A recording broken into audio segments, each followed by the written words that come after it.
T'es rentré chez toi, tu pensais que t'avais fini tous tes devoirs, et pourtant tu viens de recevoir un SMS qui te dit qu'il y a ça à faire. Et demain, il y a contrôle d'anglais.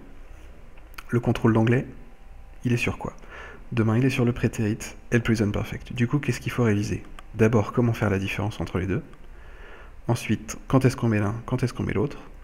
Et enfin, il faut vérifier qu'on a compris. D'abord, comment est-ce qu'on fait la différence entre les deux? La première chose, c'est la construction. Le prétérit, pour le construire, on prend la base verbale du verbe, le verbe nu, rien devant, rien derrière, et pour le mettre au prétérit, on rajoute ed à la fin.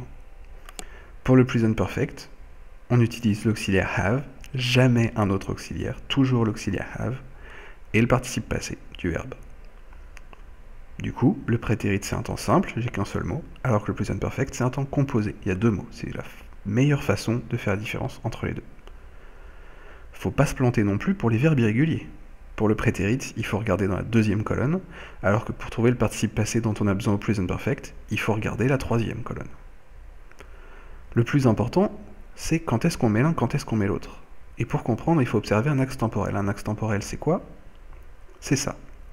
À gauche le passé, à droite le futur, au centre le présent, et ici mon action au prétérit. Elle n'a pas de lien avec le présent, elle est terminée. Du coup, si je prends un exemple, I went to school yesterday. Malheureusement, aller à l'école hier, ça n'a pas changé ma vie, il n'y a pas de conséquences sur le présent, donc c'est au prétérit. On passe au present perfect. Lui, il est utilisé quand l'action, elle se poursuit toujours dans le présent, ou qu'elle a des conséquences sur le présent. Du coup, mon axe est un peu différent. J'ai mon action passée, j'ai le présent, et j'ai un lien avec le présent. Quel type de lien? Par exemple, I have eaten a bad apple and I am sick now. J'ai mangé une mauvaise pomme, une pomme pourrie, et du coup je suis malade. Le fait que je sois malade maintenant est entièrement dû au fait que j'ai mangé une mauvaise pomme. Du coup, il y a cette conséquence, et je mets du present perfect. En conclusion, c'est le contexte qui fait la différence. Le contexte, c'est quoi? C'est la situation dans laquelle je suis au moment où je dois choisir entre prétérit et present perfect. Du coup, la même action, on peut la conjuguer aux deux temps. Un exemple, manger une pomme. Je peux le mettre au prétérit. I ate an apple. Et pour moi, tout va bien, je suis en pleine forme. Je peux aussi le mettre au present perfect. I have eaten an apple.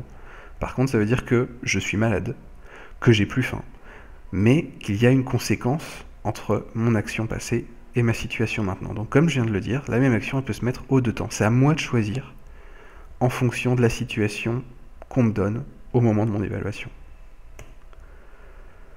On va vérifier maintenant que c'est compris. Il faut choisir le bon temps dans la phrase qui apparaît maintenant. I, base verbale, fix your car and now you can drive it. Qu'est-ce qu'il faut mettre? Du prétérit, du present perfect. Est-ce que j'ai une conséquence? Est-ce que j'ai un lien entre le passé et le présent ici? La bonne réponse c'est oui. I have fixed your car and now you can drive it. J'ai un lien, je mets du present perfect. Ça a été réparé dans le passé, maintenant c'est utilisable. Present perfect. Deuxième essai, on choisit à nouveau le bon temps sur cette phrase. I, base verbal, sing under the shower this morning. Toujours la même question. Est-ce que j'ai une conséquence? Est-ce que j'ai un lien? Ici, j'en ai pas. Donc, I sang under the shower this morning.